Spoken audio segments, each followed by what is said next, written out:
Hello my lovely booktube friends, welcome back to my channel. It's Mike here once again with a new video, and today is the second video in my new series called The First 100, which is where basically I discuss the first 100 pages of the book that I am currently reading. And the book that I'm going to be talking about today is by Robin Jarvis. It's the third part and the concluding part in the Whitby Witches trilogy called The Whitby Child. Oh, I fell over that then. The Whitby Child. And 100 pages has gone, and it's gone very quickly this time. And let's just talk about it. So, in terms of plot, there's a few strands of plot happening in the first 100 pages of this book. So the first one, let's talk about Aunt Alice. She is the resident Whitby witch, and at the end of the last book, she suffered a horrendous stroke, and she begins this book recovering. She's come home and she's been treated like an invalid, and it is actually really well written.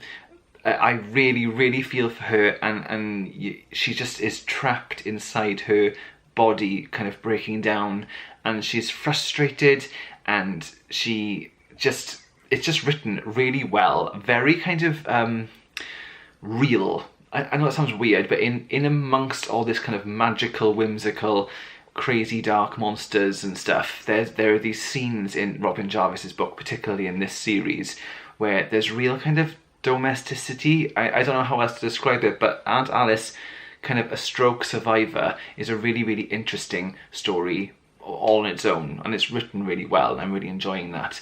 So in the first 100 pages, Aunt Alice kind of gets a visitor. She sees an apparition of an old friend of hers who pushes her to realise and remember who she is, and that she doesn't have to rely on kind of conventional medicine. She's a witch, so let's do something witchy and get better.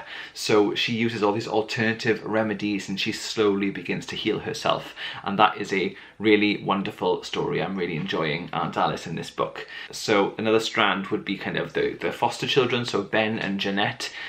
Jeanette is sort of slightly in the background of this book so far. She is still suffering from the events of the first novel, and she was under the spell of the evil warlock, and I think that she's becoming a teenager, and she's finding out how to be a teenager. She's just gone through a lot as a child, and her becoming a teenager, she's sort of pushing her brother away, and she's pushing Aunt Alice away, she's pushed her friends away at school, and she's just sort of in the background, sort of a bit grumpy at the moment, and I guess that's pretty normal for her age group, but at the same time I want her to snap out of it. That's how I feel about Jeanette at the moment. And Ben's story is sort of tied up with Nelda's story at the Offwader. Now the Offwaders are the fisherfolk that live beneath the caves of Whitby, and Nelda is going through a bit of a grim time herself. She is pregnant, and the whole point of the Offwader race is that it's doomed to fail because they've been cursed and they can't have any more children. They are the last of their race. So Nelda finds herself pregnant, and she knows that either her or her baby or both are going to die. So it's she's sort of coming to terms with her fate, and there's been a really nice build-up of what's going on with her. I like that, and Ben's story is sort of merged with it, and he wants to help her, but he can't, and I think he's feeling frustrated. And amongst all that, we have lots and lots of new characters, and actually a lot of time is spent in the first 100 pages of this book bringing in the new characters and fleshing them out quite a lot. So the first of the new characters is Sister Frances. I have to check her name, bear with. Yeah, Sister Frances. She is a nun, and she's a kind of blithering, sort of busybody, nosy.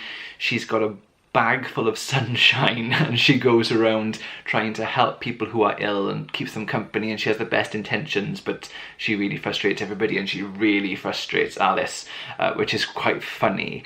A lot of time is given to her, and I quite like her. I do see her as a kind of Miranda type figure, you know, from the sitcom. Other sitcoms are available. That's how I see her, and I like her so far, despite her sort of how frustrated she makes everybody, so she's quite cool.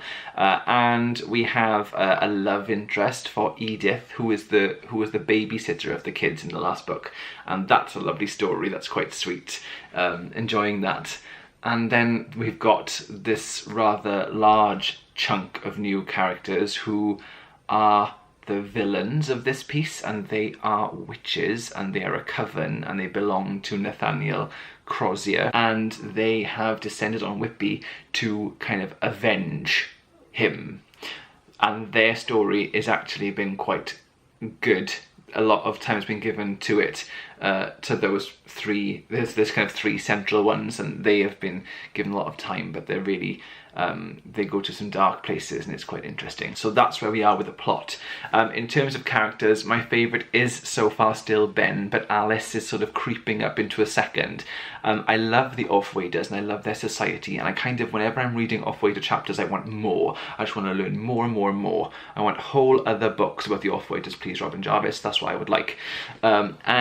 Their mythology is fantastic, and I love their chapters, and I feel really, really sorry for what Nelander's going through, and I like that chapter of the book probably the most at this point, despite the fact that the new Whitby witches are very villainous and have done some dastardly deeds already, including this thing, which we won't talk about here. Thoughts and feelings so far. It does feel quite epic so far, strangely. I know that it's still quite... I think it's because the main characters, they've grown. There isn't just now the main characters and one villain. There's the main characters, and there are sort of secondary characters around them, and there are villains. So I think because that group of characters has grown, it feels a bit bigger, and I like that, and I don't know where it's going. I have absolutely no idea. I mean, you didn't really know where the second book was going or the first book. It just kind of builds and builds and grows into this big epic finale, and I think that's what Robin Jarvis does so well, is he takes you on a ride, and you're not thinking about where it's going next. You're really preoccupied in the moment and the relationships and the friends and the family and the arguments and the deaths and this monsters.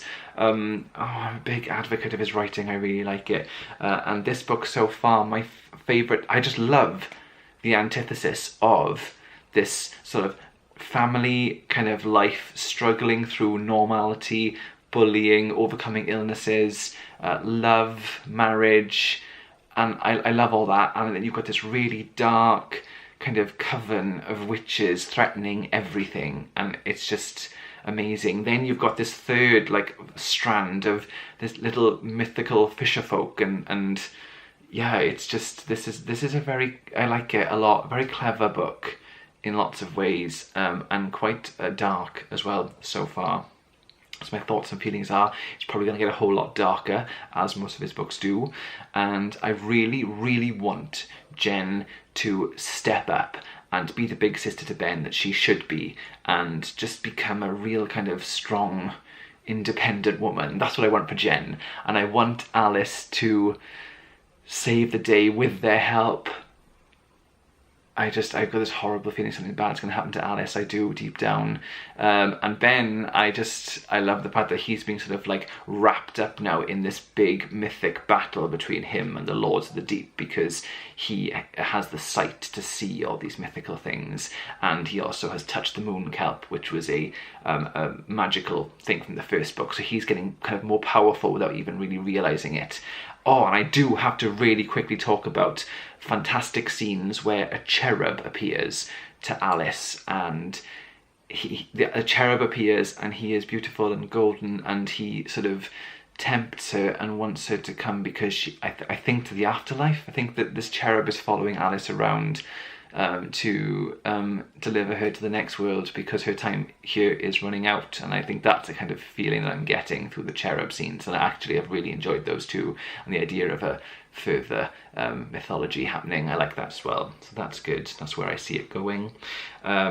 In terms of the style then, very long chapters again. Not very long chapters, it's just that the trends have changed in how to format books, I think. This is about 20 years old.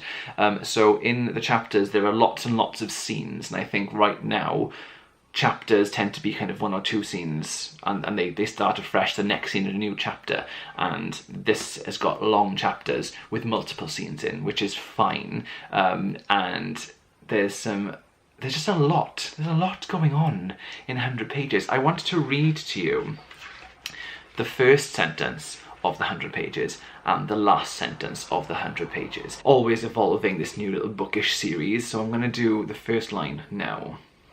The broken ruin of the abbey appeared dark and ugly against oppressive black clouds. Do you see what I mean? But when I say gothic, there's a lot of gothic imagery in this. It's much more gothic than I realised, and it's whetting my appetite for more gothic fiction, I have to say. And then the last sort of complete sentence of the 100 pages is, I thank you, she cried into the wind. Now we can begin to do thy bidding. We can indeed, Whitby Witches. So yeah, there's pictures again in this. There's a couple of wonderful pictures that I've really liked of the new coven of witches, the villains, casting a spell. And there was a lovely image. I'm just going to get to it. Oh, there's the new, the Miranda type figure, Sister Francis, the nun. She's got a big head and like a thin body. I just really like her. Big teeth. She cool. And oh, I love the off-white. I don't know whether you're going to be able to see this. It's very black.